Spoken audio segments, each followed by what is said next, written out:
चुनाव मंच पर अब हमारे साथ एक ऐसे युवा नेता मौजूद हैं जो जहां आग ना लग रही हो आग लगा दे और जहां आग लगी हुई हो घी डालकर उसे अच्छे से भड़का दे। अब आप सोच रहे होंगे ऐसा हम क्यों कह रहे हैं, उनके बयान आपको सुनवाएंगे, आप खुद ब खुद जान जाएंगे। सबसे पहले स्वागत कीजिए हमारे मंच पर नितेश नारायण राणे जी का। जय श्री राम। जय श्री राम। मस्जिद में घुसकर चुन चुन कर मारेंगे, 24 घंटे के लिए पुलिस को छुट्टी पर भेज दो, हिंदू ताकत दिखा देंगे। जो हिंदुओं को तिरछी नजर से देखेगा वो फिर अपने अब्बा का चेहरा भी नहीं देख पाएगा, और अगर कोई ओवैसी की जुबान काट कर लाएगा तो मैं इनाम दूंगा। कुछ गलत नहीं, सब सही है। वापिस रिपीट करना है तो आपके शो पे भी बोल सकता हूँ। अच्छा, रिपीट भी कर सकते हैं, कोई डर वर नहीं है आपको? किस चीज का डर? हमारे हिंदू राष्ट्र में हिंदुओं को डरने की कोई जरूरत नहीं। मतलब हिंदू राष्ट्र हो गया देश? हिंदू राष्ट्र ही है। अच्छा, जहाँ 90% 90% लोग अगर हिंदू रहते होंगे तो हमारा देश हिंदू राष्ट्र ही है। तो फिर वारिस पठान अगर कहते हैं कि आप 2 टांगों पर आएंगे, मस्जिद में घुस जाइए, फिर आपको स्ट्रेचर पे भेजेंगे, तो वो भी सही कह रहे हैं फिर? ठीक है, जब भी एक दिन मस्जिद में जाऊंगा तो देखते किसके 2 टांग बाहर आते हैं उसके बाद। मतलब ये तो मर्यादित भाषा होती है नेता की, वैसी तो बिल्कुल नहीं लग रही आपकी। देखिए, ये एक्शन टू रिएक्शन है।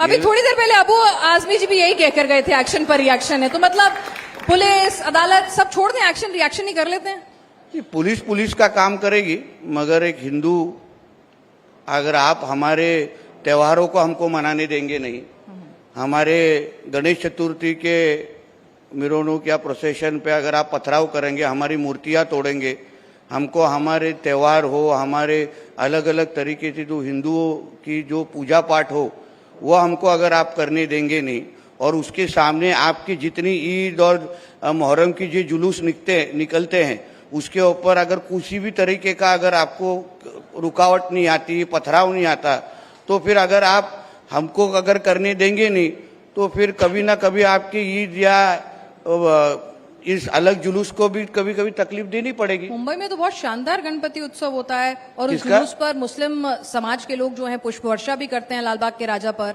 तो ऐसा तो हर जगह 5 उंगलियां बराबर नहीं होती। होते नहीं है, इसलिए जो बराबर उंगलियां हैं उन्होंने ये खराब उंगलियों को ठीक करना चाहिए। कैसे ठीक करेंगे? उनको समझाना चाहिए कि ये जो सर्वधर्म समभाव, ये गंगा जमुना तहजीब या तो भाईचारा, ये सब चीज ये हमारे हिंदू राष्ट्र में चलेगा नहीं। हमारे हिंदू राष्ट्र में हिंदुओं का पहला हित देखा जाएगा और उसके बाद बाकी सबको। तो देश संविधान से चलेगा या हिंदुओं के हिसाब से? इसलिए बोल रहा हूँ, डॉक्टर बाबा साहेब अम्बेडकर जी के संविधान में ही लिखा है, सबको अगर हक देना है, जैसे हमको सिखाया जाता है ना, वैसे उसी तरीके के जो हमारे त्योहारों पे पत्थर डालते हैं, जो अलग अलग चीजों से हिंदुओं को तकलीफ देते हैं। अभी इस तरीके की सिचुएशन आ गई है कि अभी आपने कुछ हफ्ते पहले नाला सोपारा के एक सोसाइटी के अंदर हिंदुओं को बोला गया कि तुम नवरात्र का डांडिया नहीं कर सकते, अपने नवरात्रि की पूजा पाठ नहीं कर सकते। मतलब अभी सोसाइटी में आ गए हैं, कल हमारे घर के अंदर की पूजा हमको करने नहीं देंगे। इस तरीके का अगर हम सिर्फ हिंदुओं ही सहन करना चाहिए, हिंदुओं ने अगर इस बारे में कुछ कहना नहीं चाहिए, और बाकी इनके ऊपर अगर कुछ आएगा, इनके मोहम्मद पैगंबर के ऊपर हम कुछ भी कहेंगे, मगर ये हमारे गणेश बाप्पा के ऊपर कुछ भी करेंगे, या हमारे हनुमान जयंती सेलिब्रेट करने नहीं देंगे, या हमारे रामनवमी के प्रोसेशन चलने नहीं देंगे, तो हम चुप बैठना चाहिए। मगर इनके मोहम्मद पैगंबर के ऊपर कुछ भी बोला तो फिर इनको मिर्ची लगती है। तो जैसे हम अगर आप उनकी अपेक्षा है कि हम सहन करें, तो फिर उन्होंने भी सहन करना चाहिए। फिर तो हम भी बोले, तो इसलिए मैंने शुरुआती में आपको कहा ये एक्शन टू रिएक्शन है, उतनी ही बात है। उन्होंने एक्शन जिस दिन आप उनका एक्शन बंद करेंगे, यहाँ से रिएक्शन आना बंद हो जाएगा। नहीं, आप रिएक्शन क्यों दे रहे हैं? आप पुलिस के पास चले जाइए, सरकार में भी तो हैं। Police law and order maintain कीजिए ना। अच्छा, मेरा वही बोल रहे हैं, भरोसा नहीं है अपने ही लोगों पर, अपनी ही सरकार पर। पुलिस का काम कर रही है, पुलिस वहां एक्शन ले रही है। मगर जिस तरीके से मैं बोल रहा हूँ, एक भी जो ईद की और जो मुहर्रम की जुलूस निकलती है, कभी आपने किसी भी हिंदू को उस तरफ गंदी नजर से देखते हुए देखा है क्या? कभी उसके ऊपर कभी पथराव का एक भी इंसिडेंट आपने इंडिया टीवी पे चलाया है क्या? अगर हम आपके ईद और अलग अलग जुलूस के ऊपर अगर आपको तकलीफ देते नहीं, अगर हम आपके मस्जिद के तरफ गलत नजर से देखते नहीं, तो आप हमारे मंदिर को और हमारे अलग अलग त्योहारों के ऊपर गंदी नजर से क्यों देखते मतलब आप कह रहे हैं कि देश में मुसलमानों के साथ कहीं भी कोई भी हिंदू मिसबिहेव करता ही नहीं, मॉब लिंचिंग होती ही नहीं है, किसी भी मुसलमान के साथ भेदभाव होता ही नहीं है, पिक्चर परफेक्ट सिचुएशन है, वो बस सारे बेचारे हिंदू ही हैं जो मरे जा रहे हैं। देखिए, ये सवाल कभी आप उनको पूछिए, नहीं, मैंने उनको भी पूछा। हाँ, कभी फिर सामने अभी उसके पहले भी मेरे को नीचे बिठाया, थोड़ा और एक कुर्सी उधर लगा देते तो सबको चुप कर देता मैं। क्योंकि ये जो इधर कोई बैठे थे ना, अपने बैठे थे इधर कोई तो वो बता रहे थे कि मैं जिस स्कूल में पढ़ता था उसमें मैं एक अकेला मुसलमान था, मगर सब हिंदू थे, मैं कितना सुरक्षित था। बराबर है, इतने हिंदुओं के बीच में एक मुसलमान सुरक्षित ही है, मगर इतने मुसलमानों के बीच में एक हिंदू सुरक्षित है क्या, ये सवाल है। तो सुरक्षा की जिम्मेदारी पुलिस को लेने दीजिए सवाल ना। है, वो सुरक्षित नहीं है, क्योंकि अगर आप पाकिस्तान भाई आप फडणवीस जी को बड़ा पसंद करते हैं, गृह मंत्री हैं, डिप्टी सीएम हैं, उनके ऊपर जिम्मेदारी है लॉ एंड ऑर्डर मेंटेन करने की। देखिए, मैं बार बार कह रहा हूँ, जाके शिकायत लगाएं। मैं आपको बार बार कह रहा हूँ, ये राजनीति की बात नहीं है। मैं किसको पसंद करता हूँ नहीं पसंद करता हूँ, ये उसके लिए स्वयंवर का शो नहीं है।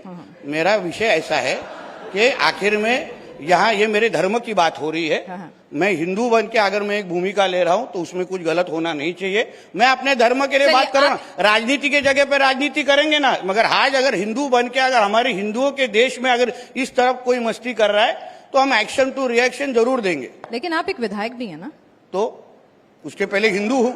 अच्छा, उसके पहले हिंदू मैं विधायक सिर्फ हर 5 साल के लिए रहता हूँ, उसके बाद मेरे लोग मुझे चिन्ह के देते हैं, मगर मैं हिंदू तो आखिरी दम तक हूँ ना। कि आप पहले हिंदू हैं और बाद में विधायक, तो सबके साथ सबका विकास कैसे करेंगे जो मोदी जी कहते हैं? ऐसा है ना, मैं विधायक बन के भी हिंदुओं का बात उठा सकता हूँ ना। ऐसा कोई हम जब शपथ लेते हैं ऐसा बोलने नहीं, कहाँ लिखा हुआ नहीं रहता कि आप अपने धर्म की सुरक्षा नहीं कर सकते, दूसरे धर्म से भेदभाव नहीं कर सकते, ऐसा लिखा रहता है। तो वो दूसरे धर्मों को आप बोलना चाहिए ना, हिंदुओं को धर्म के साथ भेदभाव मत करो।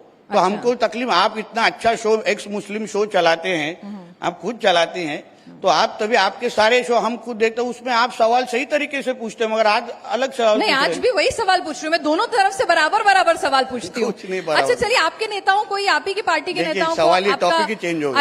अजीत दादा को आपके बयान पसंद नहीं आते हैं, बहुत नाराज रहते हैं। ठीक है, वो उनका शिकायत सवाल कर देंगे आपकी, उनका सवाल है। देखिए, अजीत दादा हमारे राज्य के बड़े नेता है, उन्होंने अपने पार्टी की कैसी आइडियोलॉजी चलाना चाहिए वो उनकी बात है। हमारी भूमिका स्पष्ट है, हिंदुत्व पे कोई भी कॉम्प्रोमाइज हम करेंगे नहीं, हम इसलिए हमारे हिसाब से हम चल रहे। लेकिन जब आप अजीत पवार को जो कहते हैं कि मैं सेकुलरिज्म से कॉम्प्रोमाइज नहीं करूंगा, 10% सीटें जो हैं वो मुसलमानों को दूंगा, तो जब आप उनको अपने साथ लाते हैं तो कहीं ना कहीं आइडियोलॉजी से कॉम्प्रोमाइज तो आपने भी किया ना? नहीं, हम हमारे आइडियोलॉजी के साथ चल रहे। कॉम्प्रोमाइज उनको सोचना है कि करना है कि नहीं। अगर वो करना नहीं चाहते तो हमारे वरिष्ठ उनके साथ बात कर लेंगे, वो मेरा विषय नहीं है उनको समझाना नहीं समझाना। मैं अपने हिंदुत्व की बात कर रहा हूं। आप तो उनको भी धमका रहे हैं, कह रहे हैं जाके शिकायत करनी हो कर दो, मुझे कोई दिक्कत नहीं। अभी मेरे हर चीज आपको धमकाना लगता रहेगा, नहीं, मैं तो बता बात करना मुश्किल हो जाएगा। नहीं, मैं आपको बता देती हूँ, आप कहते हैं अजीत पवार को जिससे शिकायत करनी है कर ले, ये आप ही का बयान है ना? इसमें कुछ गलत नहीं है। मैं उन्होंने वही बोला कि आपको जहां बात करना है आप बात कीजिए, हिंदुत्व ये विषय पे कोई कॉम्प्रोमाइज नहीं होएगा, बात खत्म। उनको जहां बोलना है उन्होंने बोल दिया है, तो भी अगर मेरी जबान रुक नहीं रही है, मतलब आप समझ जाना चाहिए तो जबान नहीं क्या जवाब आएगा। पीछे ऐसा तो नहीं है कि आपको डर नहीं लगता कि भाई क्या है, स्टेट में भी मेरी ही सरकार है, दिल्ली में भी हमारी सरकार है, डबल इंजन प्रोटेक्शन है? वापिस बोल रहा हूँ, ये कोई राजनीति की बात नहीं है।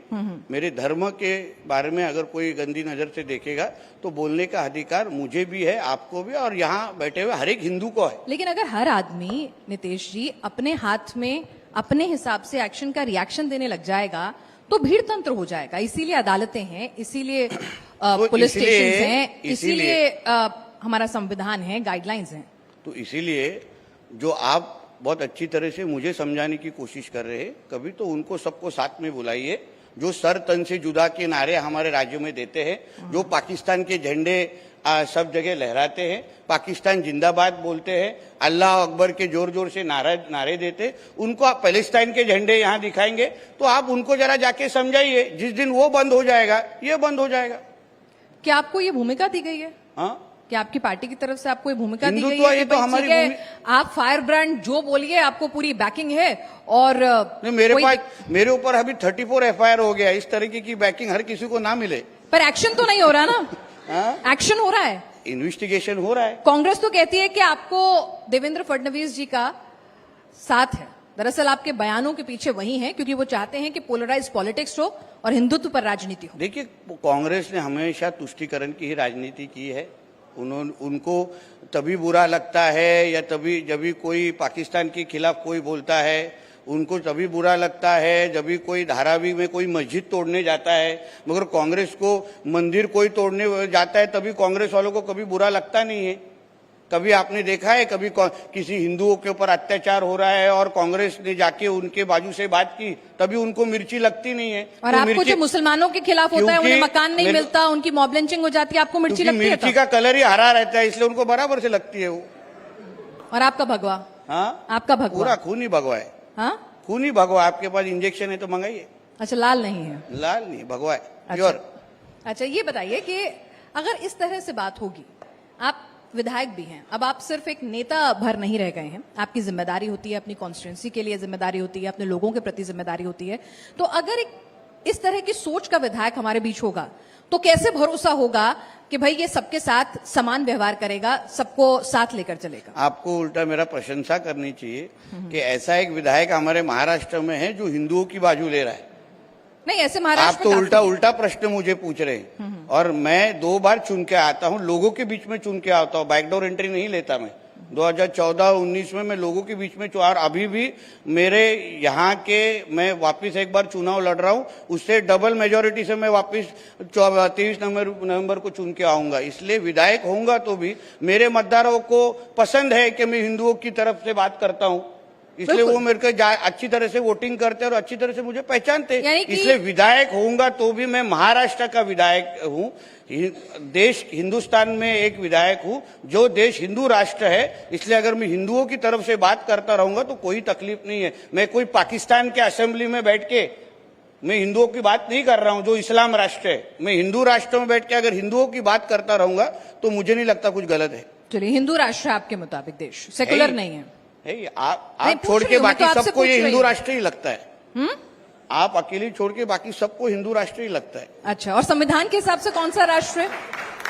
संविधान के हिसाब से? संविधान के हिसाब से भी हिंदू राष्ट्र है। हमारे देश अच्छा, में अच्छा। जहाँ 90% लोग हिंदू रहते हैं मैडम, वो उसको हिंदू राष्ट्र ही बोलना चाहिए। जहाँ इस्लाम मानने वाले लोग जहाँ ज्यादा है, पाकिस्तान जैसे, वहाँ इस्लामिक राष्ट्र उसको बोलते हैं। कहीं कैथलिक राष्ट्र है जहाँ सेकुलरिज्म से कोई वास्ता आपका? देखिए, ऐसा है, सेक्युलरिज्म का ये जो झंडा है ना, ये अपने हिसाब से लहराया जाता है। जब भी इनको गंगा जमुना तहजीब याद आ जाती है, जब भी इनको सर्वधर्म समभाव याद आ जाता है। मगर मैं बार बार वही कह रहा हूं, जो नियम मुसलमान समाज को लगता है वही नियम अगर हिंदू समाज को भी लगाएंगे तो इसमें ये सारे चीज आपको दिखेंगे ही नहीं। नहीं, अभी काजमी जी आए हुए थे तो वो ये बोल रहे थे, अबू आसम काजमी साहब, उन्होंने कहा कि भाई जैसे आपने कहा एक्शन का रिएक्शन है, उन्होंने भी यही बात दोहराई। उन्होंने कहा कि अगर मस्जिद के बाहर आप पटाखे फोड़ोगे, जैसे राम के नारे लगाओगे जब नमाज हो रही हो, अजान हो रही हो, तो भाई किसी की भी भावना आहत होगी। वहां तो पत्थर चलना भी उनका एक्शन का रिएक्शन है। तो आप मैंने उनको भी सही नहीं ठहराया, जवाब पहले बता दूं। जवाब दो, आप सुन के लेंगे, पूरा जवाब सुन के लेंगे। चलिए, पूरा सुनिए मेरी बात। विषय ऐसा है, पहले तो एक्शन वो मस्जिद की बात क्यों कही गई? जब भी हमारे परम पूज्य महंत रामगिरी महाराज जी ने मोहम्मद पैगंबर के बारे में कुछ कहा, उनके बारे जो उनके इस्लाम के पुस्तक में लिखा है, जो आपकी एक्स मुस्लिम में भी आपने सुना है, जो साहिल नाम के जो एक्स मुस्लिम जिनके आप हमेशा इंटरव्यू लेते हैं, आपके बारे में बात करते हैं। मैं आपको रेफरेंस दे रहा हूं ना, ताकि आपको और अच्छी तरह से समझ में आ जाएगा। तो मेरा मुद्दा ऐसा है कि जो ऑलरेडी इस्लाम की पुस्तकों में लिखा है वही हमारे रामगिरी महाराज ने कहा, कुछ अलग कहा नहीं है।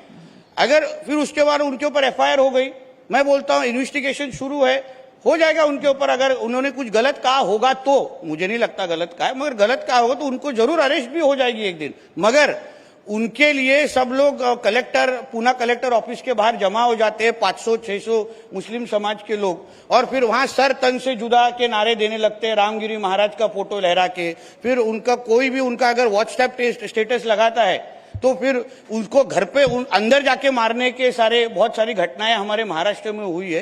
तो फिर ये भी तो गलत है। तो अगर हमारे महाराज, हमारे महंत, हमारे संतों को इस तरीके से मारने की बात करेंगे तो हम भी कुछ आप तो दो गलत मिलके एक सही तो बना नहीं सकते ना। देखिए, इसलिए नितेश जी, मैंने आपकी परमिशन पहले लिया, पूरा सुनेंगे कि नहीं? सुना दीजिए। ऐसा है आप, तो मेरा इसलिए बोलना, अगर आप तभी अगर सर तन से जुदा का अगर आप नारा देंगे तो हम भी चुन चुन के मारेंगे बोलेंगे।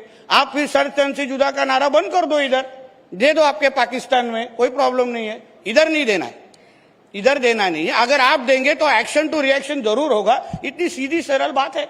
चलिए, तो एक्शन टू रिएक्शन होगा, लेकिन न पुलिस होगी, न कोर्ट होगा, न लॉ एंड ऑर्डर के हिसाब से काम होगा। बहरहाल नितेश जी, आपके आलोचक ये भी कहते हैं आपके कि आपकी उपलब्धि है नारायण राणे के पुत्र होना और एक टूलकिट के हिसाब से, हिंदुत्ववादी टूलकिट के हिसाब से अपने लिए वोट बटोरना। ठीक है, मैं राणे सिंह का पुत्र हूं, इसमें कुछ गलत बात नहीं है। मैं 2 बार लोगों के बीच में चुन के आया हूं, लोग मेरे मतदार मुझे चुन के देते हैं।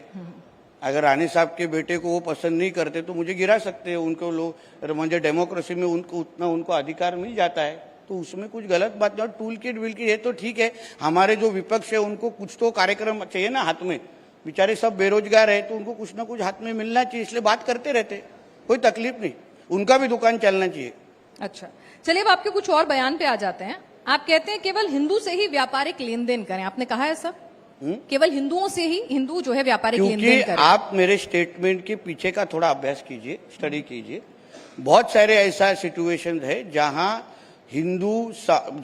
मुस्लिम समाज के, जो जिहादी मुसलमान मैं कहूंगा, सारे मुसलमान, कई राष्ट्रभक्त मुसलमान भी हमारे देश में रहते हैं, जो अपने ये देश को हमारा देश मानते हैं, वो हमारे मुसलमान है। मगर कोई ऐसे जिहादी मानसिकता के मुसलमान है जो व्यवहार वो सिर्फ मुसलमानों के साथ ही व्यवहार करेंगे और वो जो पैसा वो उधर से कमाए वो जिहाद के लिए इस्तेमाल करते हैं। ऐसे बहुत सारे केसेस हमारे नजर पे आए हैं, उसका हमने स्टडी किया है। इसलिए मैंने कहा है कि हिंदुओं ने, जो अभी हमारी दिवाली आ रही है, हिंदुओं ने अगर हिंदुओं से अगर खरीदी की तो अच्छी बात है। तो डॉक्टर भी पहले देखें कि मुस्लिम है कि हिंदू है, पढ़ाई शिक्षक भी पहले देखें हिंदू है कि मुस्लिम है, ऐसे ही करेंगे फिर तो अच्छी तरह से अपनी इकोनॉमी भी बढ़ जाएगी और अपने इधर क्राइम भी कम हो जाएगा। चलिए नितेश जी, जनता बेहतर जानती है कि आपको की जो ये सोच है उनको कितनी वाजिब लगती है। आप चुनाव मंच पर हमारे साथ इस चर्चा में शरीक हुए, आपका बहुत बहुत शुक्रिया। धन्यवाद।